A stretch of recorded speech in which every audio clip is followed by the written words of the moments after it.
রাত পহারি বাংলাদেশের সুপার এইটের প্রথম ম্যাচ।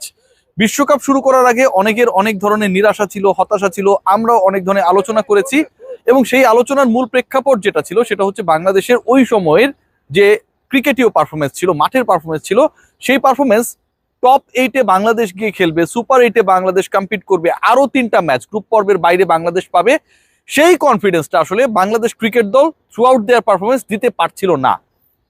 বাংলাদেশ জিম্বাবুয়ের বিপক্ষে যে হোমে সিরিজটা খেলেছিল সেটাতে শেষ ম্যাচে তারা পরাজিত হয়েছিল।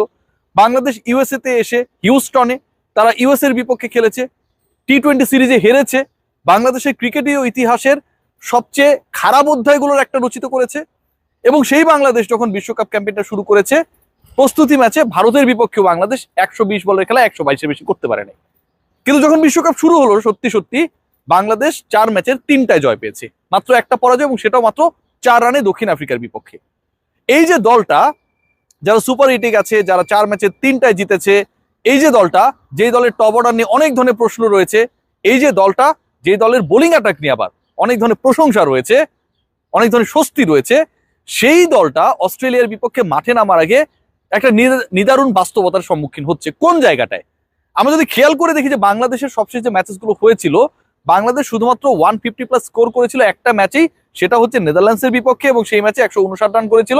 বাংলাদেশ শুরুতে বিপর্যয়ে পড়লো, সাকিব আল হাসান শেষ পর্যন্ত বাংলাদেশকে রক্ষা করে। অন্য যে ম্যাচেসগুলো বাংলাদেশ খেলেছে সেটা হতে পারে শ্রীলঙ্কার এগেনস্টে, সেখানটায় বাংলাদেশ 123-24 রান করতে গিয়েই মোটামুটি খবর হয়ে গেছে। দক্ষিণ আফ্রিকার 113 রান বাংলাদেশ চেস করতে পারেনি।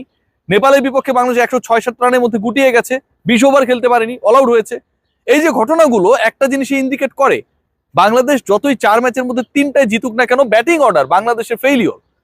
ব্যাটার যারা দায়িত্বশীল ভূমিকায় থাকবেন, সুপার 8-এ বাংলাদেশকে ভালো করতে হলে যে সুপার ক্রিকেটটা খেলতে হবে, সেই জায়গায় বাংলাদেশের সবচেয়ে দুর্বলতম জায়গা ব্যাটিং ডিপার্টমেন্ট।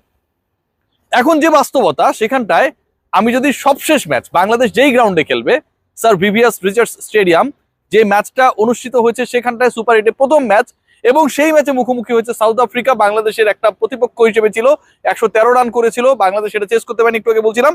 এবং অপর দল ইউএসএ, এবারের বিশ্বকাপের চমক, পার্টিকুলার সেই ম্যাচে অবশেষে 18 রানে জয় পরাজয় নির্ধারিত হয়েছে। এটা হচ্ছে মূল পিকচার না, মূল পিকচার যেটা, সেটা হচ্ছে দক্ষিণ আফ্রিকা, যেই দলটা নেপালের এগেনস্টে 115-এর বেশি করতে পারে নাই, বাংলাদেশের বিপক্ষে 113-এর বেশি করতে পারে নাই, তারা তাদের সবশেষ ম্যাচ কিংবা সুপার 8-এ প্রথম ম্যাচটাতে খেলেছে, সেখানটায় করেছে 194।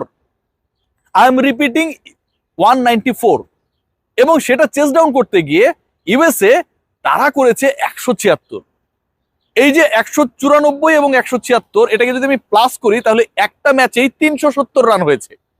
যেখানটা দলগুলো 60-70 রানে অল আউট হয়ে যায়, 100 রান 115 রানে বেশি করতে পারে না পুরো ওভার খেলার পরেও, এতটাই আসলে নির্মম উইকেটে তারা খেলেছে। সেখানটায় সবশেষ যে ম্যাচটা হয়েছে, যেখানটায় বাংলাদেশ অস্ট্রেলিয়ার মুখোমুখি হবে, সেই মাঠে রান হয়েছে 170। এবং সেই মাঠে শুধু 170 রান না, দুই দলের টপ অর্ডার যেভাবে ব্যাট করেছে, প্রথম উইকেটের পতন ঘটেছিল সাউথ আফ্রিকার মাত্র 16 রানের মধ্যে, এবং রেজা হেন্ড্রিক্স আউট হয়ে গেল, কুইন্টন ডি কক এবং এইডেন মার্করাম তারা কিন্তু 110 রানের সেকেন্ড উইকেট পার্টনারশিপ করেন। এবং এই যে পার্টনারশিপটা হয়েছে, তারা পাওয়ার প্লেকে কাজে লাগিয়েছেন। কুইন্টন ডি কক 185 স্ট্রাইক রেটে ব্যাট করেছেন, মার্করাম ব্যাট করেছেন 143 স্ট্রাইক রেটে। প্রথম 3 জন ব্যাটসম্যানের যে আসলে গুরুত্বপূর্ণ ভূমিকা রয়েছে ভিভিয়ান রিচার্ডস স্টেডিয়ামে, সেটা কিন্তু প্রমাণিত হয়ে যায়। ইন্টারেস্টিংলি, ইউএসএ যারা হচ্ছে 194 চেস করার চেষ্টা করছিল, তাদের শুরুটাও ছিল কিন্তু নজর কাড়া।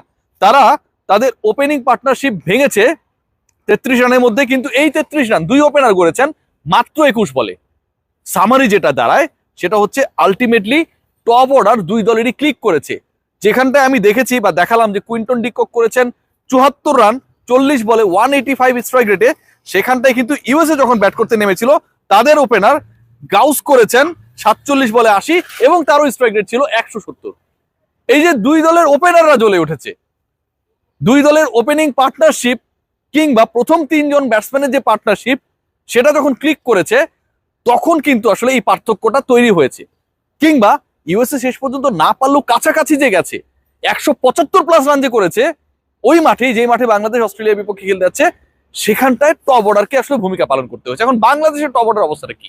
বাংলাদেশকে যদি অস্ট্রেলিয়ার বিপক্ষে খেলতে হয়, আমি আগেও বলেছি যে 12 জনের বিপক্ষে এই ম্যাচটা বাংলাদেশকে খেলতে হবে। 12তম সদস্য রয়েছেন আম্পায়ার। ফিল্ড আম্পায়ার হিসেবে যিনিই থাকুন, নেপালের বিপক্ষে বাংলাদেশ খেলুক কিংবা দক্ষিণ আফ্রিকার বিপক্ষে বাংলাদেশ খেলুক, ডাউন্ডার লিগে বল চলে গেলেও তারা আসলে ফিঙ্গারটা রেজ করতে পছন্দ করে। সেটা আমরা দেখেছি রিয়াদের ক্ষেত্রে, রিভিউতে আমরা দেখেছি রিয়াদ বেঁচে গেছেন, লিটন কুমার দাস বেঁচে গেছেন। আবার তাওহিদ হৃদয়ের ক্ষেত্রে উল্টো ঘটনা ঘটেছে, তাওহিদ হৃদয় ওই আম্পায়ার স্কলে আউট হয়ে গেছেন। এখন আম্পায়ার, আইসিসির নির্দেশনা এরকম আছে আমি বলছি না, আম্পায়ারের যে ভূমিকা সেটা কিন্তু প্রশ্নবিদ্ধ, এবং এই আম্পায়ারের ভূমিকা অস্ট্রেলিয়া ম্যাচেও যে প্রশ্নবিদ্ধ থাকবে না সেই গ্যারান্টি আমাদের কেউ দেয় না। অস্ট্রেলিয়া ম্যাচে বাংলাদেশকে খেলতে হবে 12 জনের বিপক্ষে, এবং বাংলাদেশ খেলবে হচ্ছে 8 জন কি 9 জন ব্যাটসম্যান নিয়ে, মানে দল নিয়ে। 11 জনের দল 8 কি 9 জন নিয়ে খেলবে, কারণ আমরা যদি সবশেষ দলটার পারফরমেন্স দেখি, টপ অর্ডারের ব্যর্থতা দেখি, লিটন কুমার দাসের কথা বলতে পারি, তানজিদ হাসান তামিম খুব একটা ভালো ফর্মে নেই, এক ম্যাচ ভালো খেলেন, আরেক ম্যাচে খেলতে পারেন না। অধিনায়ক নাজমুল হোসেন শান্ত, তার যে পারফরমেন্স সেটাও যথেষ্ট প্রশ্নবিদ্ধ, আউট হওয়ার ধরনের প্রশ্ন রয়েছে, বিশেষ করে ভেতরে ঢোকা বলগুলো শান্ত খেলতে পারেন না। লিটন কুমার দাস তিনি কখনো যেই বলগুলো ইনসাইড ডে চলে আসে, হ্যাঁ, সেই বলে মিস করেন, কিংবা লিটনের আমরা দেখি যে পুল হুক করতে গিয়ে তিনি ঝামেলায় পড়ছেন। সো এই যে সিচুয়েশন সিনারিও গুলো হচ্ছে, টপ অর্ডার প্রতি ম্যাচেই ব্যর্থ হচ্ছে। আমরা হচ্ছে পাওয়ার প্লেতে আসলে খুব বেশি রান করতে পারছি না, যেই সময়টায় হচ্ছে অন্য দলগুলো, ইউএসএ বেশি রান করছে, দক্ষিণ আফ্রিকা বেশি রান করছে, এবং নেক্সট ম্যাচে অস্ট্রেলিয়ার বিপক্ষে পাওয়ার প্লেতে আপনাকে ভালো রান করতেই হবে, এটার কোনো বিকল্প নেই। সেই সিচুয়েশনে বাংলাদেশকে নিয়ে কনফিডেন্ট হওয়ার সুযোগ কতটুকু রয়েছে? দ্বিতীয় প্রশ্ন যেটা, বাংলাদেশের বোলিং ডিপার্টমেন্ট তো বাংলাদেশকে 3টা ম্যাচ জিতিয়ে দিয়েছে। এবারে বিশ্বকাপের সবচেয়ে সেরা বোলিং অ্যাটাক হচ্ছে বাংলাদেশের। যখন যার প্রয়োজন তখন সে ক্লিক করেছে, কখনো রিশাদ ক্লিক করেছে, কখনো মুস্তাক ক্লিক করেছে, কখনো আমরা দেখেছি তানজিম সাকিব, যার এবারে বিশ্বকাপে হয়তো বেঞ্চে বসে কাটানোর কথা ছিল, তিনি ক্লিক করেছেন।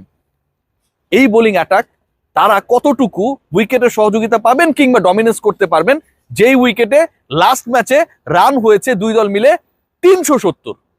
সো আমার কাছে মনে হয় বাংলাদেশ দে আর আন্ডার প্রেশার, এবং এই প্রেশারটা দূর করা বা এই প্রেশার থেকে বের হওয়াটা খুবই সহজ, খুবই সহজ। বোলিং অ্যাটাক যা আছে এটা হচ্ছে এবারের বিশ্বকাপের সেরা।